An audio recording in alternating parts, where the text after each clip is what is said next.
Welcome, welcome viewers. You are watching Tube Science Learning Academy. Tube Science Learning Academy official YouTube চ্যানেলে তোমাদের প্রত্যেককে স্বাগত জানাই। এই ভিডিওটি যে আমি করব প্রথম থেকে কোনো রকম কোনো লক্ষ্য ছিল না। আমি এক্সপেক্টেড সেভ স্কোর দিয়েছিলাম, এক্সপেক্টেড আমি দেখো কাট অফটা দিতে চাইনি, তার কারণ পিএসসি তে যেহেতু ডাব্লিউবিপিএসসি যেহেতু কোশ্চেন দেয়নি, ফলে সেখানে অ্যানালাইসিস করে কাট অফটা দেওয়া একটু মানে রিস্কের ব্যাপার লাগে। কেন, ধর আমি এমন একটা নাম্বার দিলাম যে নাম্বারটার মধ্যে অনেক ক্যান্ডিডেট হয়তো একটু চাপে পড়ে গেল, তো আলটিমেটলি আমি ছেড়েছিলাম যে না থাক। কিন্তু দেখতে পাচ্ছি আমি যদি তোমাকে আমার হোয়াটসঅ্যাপ এর ইনবক্স চেক করাই, তুমি দেখতে পাবে যে কত পরিমাণ ভিডিও আমার কাছে এসেছে যারা এক্সপেক্টেড কাট অফ করেছে, এবং তাদের এক্সপেক্টেড কাট অফ আমি নিজে দেখেছি, ঠিক আছে। এবং দেখে আমি অনেক এক্সপেক্টেড কাট অফ খুব ভালো লেগেছে, সত্যি সত্যি তারা অ্যানালাইসিস ভালো করেছে। কিছু কিছু এক্সপেক্টেড কাট অফ দেখে পুরোপুরিভাবে আমি মানে চাপেই পড়ে গেছি বলা যেতে পারে। তার কারণ দেখো, আমি একটা কথা তোমাদের বলি, কথাটা আমার কতটুকু বলা আমি সঠিক আমি জানি না। জানো, আমার এই ফিল্ডে থাকা প্রায় 5 ইয়ার্স হয়ে গেল, এই তোমার ইউটিউব ফিল্ডে থাকা। প্রচুর চ্যানেল আসলো, তাড়াতাড়ি সাবস্ক্রাইবার ভিউজ গেইন করলো, সময়ের সাথে সাথে তারা বিলীন হয়ে গেল। কিন্তু 2019 to 2024 টিল নাও একই রকম ভাবে ভিডিও আপলোড করে গেছি। স্টুডেন্ট ব্যাপকভাবে সমর্থন করেছে, হাজার হাজার স্টুডেন্ট আমাদের কাছে পড়েছে, আমার কাছে পড়েছে। তাদেরকে আমি খুব স্নেহের সাথে পড়িয়েছি যতটুকু আমি পেরেছি, খুব নমিনিয়াল অবস্থায় পড়ানোর চেষ্টা করেছি। তার কারণ চাইলে অনেক দিকে যেতে পারতাম। শিক্ষকতা একটা আলাদা পেশা, যার মধ্যে রয়েছে আলাদা রকমের নেশা, সেই জন্যই এই ফিল্ডে রয়েছি, ঠিক আছে। তাছাড়া কিন্তু কোনো উদ্দেশ্য নেই। অনেকজন হয়তো আমার যে সেভ স্কোরের যে সেটা অনেকজন আমি দেখছি, যারা যারা ধরো ফার্স্ট শিফটে পরীক্ষা দিয়ে এসেছে, তারা অনেকজন বলছে যে আপনি ভুলভাল বকছেন, 50-55 কাট অফ কোনোদিনও যাবে না, মিনিমাম 70 কাট অফ যাবে, ঠিক আছে।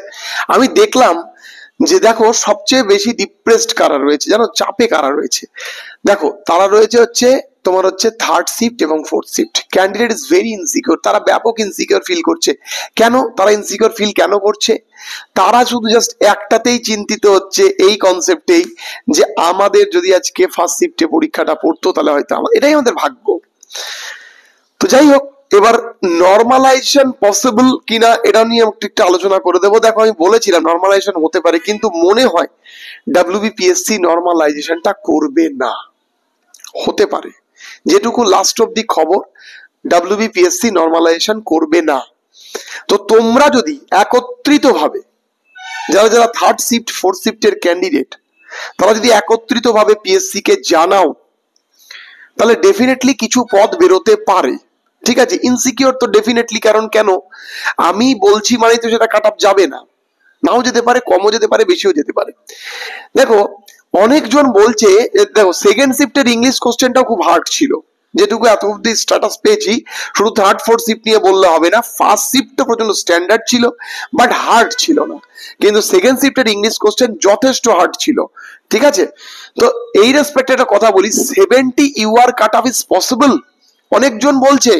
এবং এই ভিডিওটা তোমরা দেখছো, তার কারণ তোমরা তো কোনো বলা যেতে পারে একটা ইউটিউব চ্যানেলকে বিশ্বাস করছো না, তোমরা দুটো 3টে ইউটিউব চ্যানেল বা 10টা ইউটিউব চ্যানেলকে ফলো করছো। দেখো আমি বলছি না যে আমার কথা মিলবে বা ওই স্যারের কথা মিলবে, কেউ জানে না কার কথা মিলবে। কিন্তু তুমি তো একটা শিক্ষিত ছেলে, তুমি তো পরীক্ষা দিয়ে এসেছো, তোমার তো এতদিনের পরীক্ষা দেওয়ার অভিজ্ঞতা আছে। দেখো যারা যারা এখন কম্পিটিটিভ পড়াশোনা করছে, তাদের অভিজ্ঞতা দুর্ধর্ষ। তার কারণ এখানে এই ফিল্ডে তারা আছে যারা 4-5 বছর থেকে পড়াশোনা করছে। কারণ সেরকম সুযোগ সুবিধা কিন্তু বর্তমানে নেই যে বেরোলাম বসলাম চাকরি হয়ে যাবে, সেরকম কিন্তু নেই। কারণ পিএসসি ক্লার্কশিপে এর আগের বার প্রায় মেন প্রিলিমেন দিয়ে কোয়ালিফাই করেছিল 60,000 এর কাছাকাছি, তার মধ্যে মেরিটে এসেছিল মাত্র 7,500। তো বোঝো, বাকি ক্যান্ডিডেট তারা কিন্তু বেকার অবস্থায় বসে আছে বা অন্য কোনো চাকরি করছে। তাদেরকে তুমি বলবে তাদের কোনো যোগ্যতা নেই বা তাদের কোনো অ্যানালাইসিস নেই? 140 যদি কাট অফ যায়, সেখানে 138 পেয়েছে, তার মেধা কি খারাপ? সে কোনো ক্রমে কোনো কারণের জন্য 2 নাম্বার কম পেয়েছে, বাট মেরিটে আসতে পারেনি, তাই বলে তাকে তুমি তুচ্ছতাচ্ছিল্য করবে, এটা সম্ভব নাকি? তো সেইটা কিন্তু হয়েছে। আমরা নিজেরাও পরীক্ষা দিয়েছি, আমাদের ইচ্ছা শিক্ষকতা প্রফেশনে থাকা, তাই আমরা আছি, তোমাদের সার্ভ করছি। তো সেই রেসপেক্টে আমি তোমাদেরকে ভুল ধারণা থেকে বেরিয়ে আসে আমি একটা কথা তোমাদের বলছি, 70 যদি ইউআর কাট অফ এই বছর থাকে, এর আগের বছর কত ছিল? অনেকজন বলছে 2019 সালে ইউআর কাট অফটা কত ছিল, একটু আমাকে সবাই বলবে। 2019 সালের কোশ্চেন স্ট্যান্ডার্ড দেখেছো? কোশ্চেন স্ট্যান্ডার্ড দেখেছো? দেখে নেবে, অবশ্যই পাবে অনলাইনে, একবারে অ্যাভেলেবেল আছে, তুমি সেখান থেকে দেখে নেবে। সেইখানে অনেক ক্যান্ডিডেটের আগের বারের তারা পরীক্ষা দিতে গেছে, তারা পরীক্ষা দিয়ে এসে আমাকে খুব ভালো ব্যক্ত করেনি যে একবারে স্যার পরীক্ষা দিলাম, একবারে স্যার 85 তো কোনো কথাই নাই, এর আগের বারই 75 পেয়েছিলাম, এবার তো 80 পাবোই। কিন্তু তারা পরীক্ষা দিতে গিয়ে পুরো উল্টো সুর গাইছে যে স্যার কেমনই হয়ে গেল প্রশ্নটা, এর আগের বার আমাদের যে সুযোগটা ছিল এই সুযোগটা আর পাবো না মনে হয়।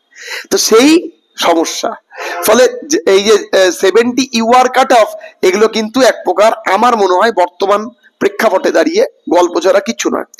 ঠিক আছে, এবার নর্মালাইজেশন সম্ভবত হবে না, এবং আমি তোমাদের বলছি যে সমস্ত ক্যান্ডিডেট আছো তারা ডাব্লিউবিপিএসসি কে জানাও, তার কারণ ডাব্লিউবিপিএসসি অলরেডি এটাও জানে যে কোশ্চেনের বৈষম্য হয়েছে। কোশ্চেনের বৈষম্যর মধ্যে স্টুডেন্ট ইকুয়ালিটি রাখতে গেলে নর্মালাইজেশন ইজ এসেনশিয়াল, মাথায় রাখবে। এইবার ব্যাপারটা সেফ স্কোর, আমি যদি তোমাদের বলে দেই যে সেফ স্কোর কত, দেখো একটা কথা বলি যে এই সেফ স্কোরটা মিলবে এমন কোনো কথা নেই। আমার মনে হয়েছে এর থেকে কমও যেতে পারে, আমি যেটা বলছি তার থেকে কমও যেতে পারে। ঠিক আছে, আমার মনে হয় সেফ স্কোর, আমি যদি অনেক অ্যানালাইসিস করে আমি তোমাদের খুব রিক্সেই এই কথাটা বলছি, আগে বলা যেত, তার কারণ আগে তো এত সিরিয়াস ক্যান্ডিডেট ছিল না, এখন আস্তে আস্তে ক্যান্ডিডেট সিরিয়াস ক্যান্ডিডেট আছে, আমার একাডেমিতে যারা আছে সবাই সিরিয়াস ক্যান্ডিডেট আছে। তো সেই জায়গায় দাঁড়িয়ে আমার মনে হয় জেনারেল যারা 55 আছো তারা খুব সেফে আছো আমার মনে হয়। ঠিক আছে, ওবিসি যারা ওবিসি বি যারা 53 আছো তারা খুব সেফে আছো। ওবিসি এ যারা মোটামুটি বলা যেতে পারে 48 তারাও খুব সেফে থাকবে। ওবিসি এসসি মোটামুটি 45 আর এসসি মোটামুটি 42।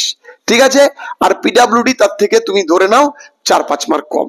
এই হচ্ছে তোমাদের নাম্বারের ফেনোমেনা, যেতে পারে মান এর থেকে কমও চলে যেতে পারে, আমি বারবার বলছি এর থেকে কমও চলে যেতে পারে যদি করাপশনস লেভেল যেটা গোটা ওয়েস্ট বেঙ্গলে হয়েছে, আমরা তো এক জায়গায় দাঁড়িয়ে বসে বলে দিতে পারি না একবারে নিখুঁত এক্সাম হয়েছে, এটা বলা যায় না।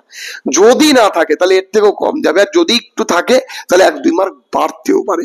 ঠিক আছে, তো সেই জায়গায় দাঁড়িয়ে আমার মনে হয় এইটা সেভ স্কোর হতে পারে, এবং এই সেভ স্কোরের মধ্যে থেকে আমি আর এই রিলেটেড আর কোনো কথা বলবো না, তার কারণ আমি অনেক ভিডিও পাচ্ছিলাম, অনেক কমেন্ট পাচ্ছিলাম যে স্যার এটা নিয়ে একটু বলুন, আমাদের একটু ডিপ্রেশনে আছি, আমরা চাপে আছি।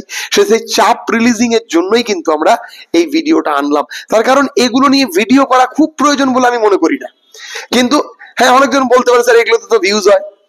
তুমি যদি দেখো আমার পরবর্তী মানে আমার একাডেমির পর বিভিন্ন, আমি যদি এখন তোমার ডেসক্রিপটিভ ইংলিশ নিয়ে, তাও তো ভিউজ হবে, কারণ এখন চলছেই তো এটা, তো কেন হবে না? ছেলেপেলে তো এটা দেখবে, তো ফলে এটা খুব স্বাভাবিক ব্যাপার। এইটা ভিউজ করানোর জন্য নয়, এইটা ক্যান্ডিডেট যারা যারা ডিপ্রেশনে রয়েছে প্রত্যেকটা ক্যান্ডিডেটকে বলছি ডিপ্রেশন থেকে বের হও, 3-4টে চ্যানেলকে খুব বিলিভের সাথে নাও। ঠিক আছে, তারা দেখবে তোমাকে সঠিক ডিরেকশন। প্রচুর ভালো ইউটিউব চ্যানেল আছে, ইংলিশ পড়ায়, বিভিন্ন সাবজেক্ট পড়ায় আছে, তারা সত্যি সত্যি ভালো, এবং তারা রীতিমতো স্টুডেন্টের জন্য পরিশ্রম করে। তো সেই জন্যই আমি এই ভিডিওটা করলাম।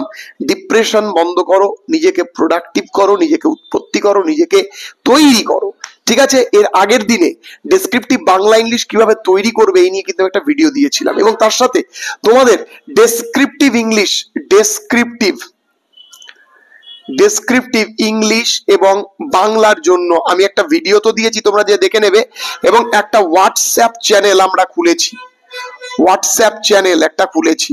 এই হোয়াটসঅ্যাপ চ্যানেলে তোমরা সবাই যুক্ত হয়ে যাবে। এখানে ডেলি বেসিসে তোমাদের অবশ্যই ভোক্যাব দেবো, যে সমস্ত ওয়ার্ড দেব, এবং বিভিন্ন রকমের ফ্রেসিস রাইটিং ফেনোমেনা, তারপর রিপোর্ট রাইটিং ফেনোমেনা, এগুলো দেবো। ঠিক আছে, তো চলো বেশি না কথা বলে তোমরা সবাই দেখো ডেসক্রিপশন থেকে হোয়াটসঅ্যাপ চ্যানেলটা নিয়ে যুক্ত হয়ে যাও, অথবা তুমি আমাদের যে অফিসিয়াল ইউটিউবটা আমাদের নাম্বার আছে 9775106556। এই নাম্বারে তোমরা একটু হোয়াটসঅ্যাপে হাই করো। তোমরা দেখো তোমাদের কাছে একটা মেসেজ চলে যাবে, সেইখানে হোয়াটসঅ্যাপ চ্যানেলের লিঙ্ক আছে, সেইখান থেকে নিয়েও তোমরা যুক্ত হতে পারো। ঠিক আছে, তো এই ছিল আজকের ভিডিওটা, এবং আশা করছি তোমাদের এই ভিডিওটা অবশ্যই ভালো লেগেছে। ভালো লাগলে অবশ্যই লাইক করো, কমেন্ট করো, বন্ধুদের মধ্যে শেয়ার করো, তার কারণ এটা নিয়ে একটা বিশাল জলঘোলা চলছে। আর অবশ্যই আমাদের নতুন চ্যানেলটিকে সাবস্ক্রাইব করে দিও, তোমাকে পর্যাপ্ত পরিমাণে সাহায্য করা হবে। সবাই ভালো থেকো।